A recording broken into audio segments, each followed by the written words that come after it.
Hello students.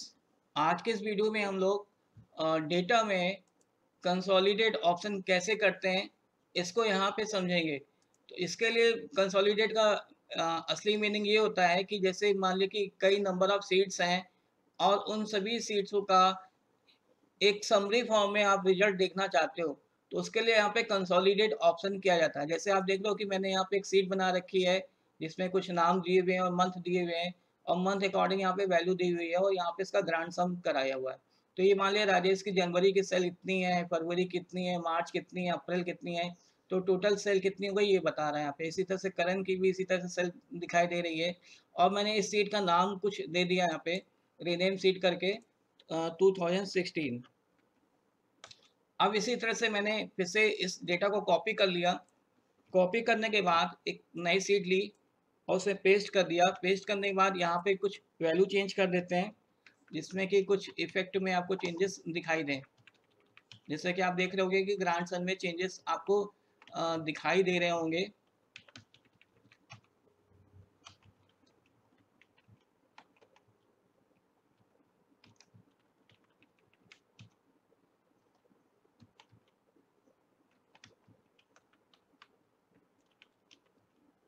ये देखिए, अब इस सीट का भी कुछ नाम दे देते हैं। यहाँ पे जाते हैं, राइट क्लिक करते हैं और रीनेम सीट पे जाके इसका एक नाम दे दिया मैंने 2017।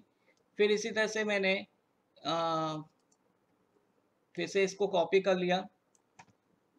कॉपी करने के बाद एक नई सीट ली, वहाँ पेस्ट कर देते हैं। पेस्ट करने के बाद यहाँ पे इसकी वैल्यू चेंज कर लेते हैं।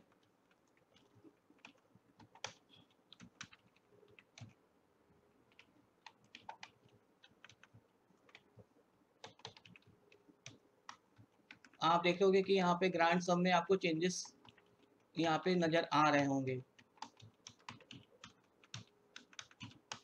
ये देखिए, फिर मैंने क्या किया, इस सीट का भी एक नाम दे दिया, रीनेम सीट करके 2018।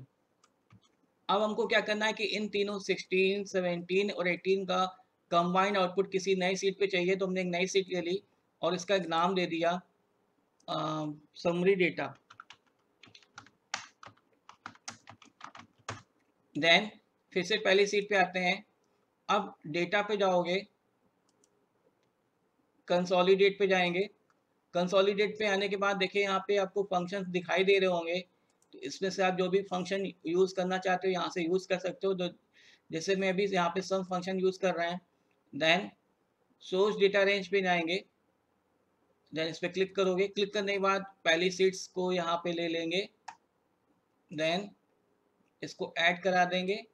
ऐड करने के बाद फिर से दोबारा इस पर क्लिक करेंगे और दूसरी सीट पे भी इसी तरह से सेलेक्ट करेंगे। जैसे ये मैंने सेलेक्ट कर लिया।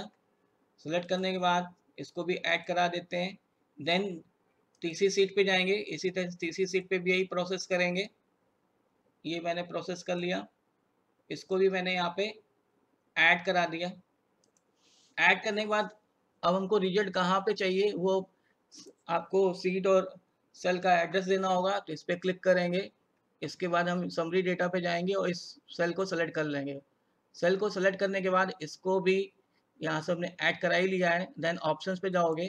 ऑप्शन में यहाँ पे जितने भी ऑप्शंस आपको दिखाई दे रहे हैं सब पे टिक लगा लीजिए। और यहाँ पे लिंक टू सोर्स डेटा का मतलब क्या है कि हम जो भी सोर्स डेटा में चेंजेस करेंगे वो समरी डेटा में आपको चेंजेस दिखाई देंगे। तो हम यहाँ पर टिक लगा लेते हैं। देन आप ओके करोगे। ओके करने में देखिए यहाँ पे आपको आउटपुट दिखाई दे रहा होगा और यहाँ पे लेफ्ट साइड में ये प्लस के साइन आपको दिखाई दे रहे हैं। इस प्लस के साइन पे क्लिक करेंगे। देखिए यहाँ पे राजेश के 3 सीट्स आपको दिखाई दे रही हैं, 16, 17, 18 और इनकी वैल्यू दिखाई दे रही है और यहाँ पे उसका टोटल दिखाई दे रहा है। इसी तरह से फरवरी का दिखाई दे रहा है, मार्च का दिखाई दे रहा है, अप्रैल का दिखाई दे रहा है और सबसे लास्ट में यहाँ पे ग्रांड सम दिखाई दे रहा है। इसी तरह से आप करंट वाली सीट्स पे भी देखोगे तो करंट वाली सीट्स पे भी यही चीज़ हो रही है। तो इस तरह से हम यहाँ पे समरी फॉर्म में कोई डेटा चाहते हैं तो उसके लिए यहाँ पे कंसोलिडेट फंक्शन का यूज़ करते हैं। अभी जैसे मैंने यहाँ पे आपको सम फंक्शन के थ्रू समझाया है। अब इसी को एवरेज के थ्रू करना है या मैक्सिमम या मिनिमम के थ्रू करना है तो वो कैसे करोगे वो भी एक बार फिर से देख लेते हैं। फिर से डेटा पे जाएंगे, कंसोलिडेट पे जाएंगे।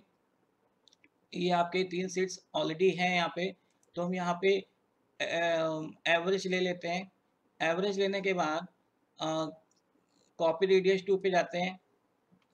इसमें लोकेशन बतानी होगी तो हम यहाँ पे एक नई सीट ले लेते हैं और इसमें ये सेल का एड्रेस दे देते हैं। एड्रेस देने के बाद ऑप्शन पे जाओगे और यहाँ पे तीनों चीज़ें लगी हुई हैं, देन आप ओके कर दोगे। ओके करने पे देखिए यहाँ पे इस वजह से आपको यहाँ पे एवरेज फंक्शन का यूज़ दिखाई दे रहा होगा। जैसे आप क्लिक करोगे, देखो यहाँ पे आपको जनवरी, फरवरी, मार्च, अप्रैल और ग्रांड सम का एवरेज दिखाई दे रहा होगा। ये राजेश का आ रहा है। इसी तरह से करण वाले पे भी आप करोगे तो करण वाले में भी इसी तरह से आपको सम फंक्शन दिखाई दे रहा होगा।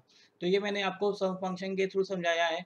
अगर इसी में मैक्सिमम फंक्शन का यूज़ करना होता तो उसके लिए फिर से टूल्स पे डेटा पे जाते, कंसोलिडेट पे जाते। ये तीनों सीट्स हमारी ली हुई हैं, यहाँ से हम फंक्शन मैक्स ले लेते हैं। देन कॉपी रेडियस टू पे जाते, इसमें से एक नई सीट ले लेते हैं। जैसे ये ले लिया मैंने और इसमें एक सेल सेलेक्ट कर लिया मैंने। देन कॉपी ऑप्शन पे जाते हैं और यहाँ पे तीनों टिक लगे हुए हैं, इसमें कुछ नहीं करेंगे। देन आप ओके करोगे। ओके करने पे देखिए यहाँ पे इस तरह से आता है। देखिए यहाँ तीनों सीट्स आ रही है तो उसमें मैक्सिमम वैल्यू कौन सी है, 89। तो यहाँ पे 89 दिखाई दे रही है। इसमें 77 है तो 77 आ रही है। इसमें 90 है तो 90 आ रही है। इसमें 67 और 67 आ रही है और इसमें सबसे बड़ी वैल्यू 287 और 287 आ रही है। तो इस तरह से यहाँ पे हम कोई भी फंक्शन का यूज़ कर सकते हैं और उसको समरी फॉर्म में एक नई सीट पे देख सकते हैं। तो ये हमारा कंसोलिडेट फंक्शन इस तरह से काम करता है। होपफुली आपको ये समझ में आ गया होगा। Thank you.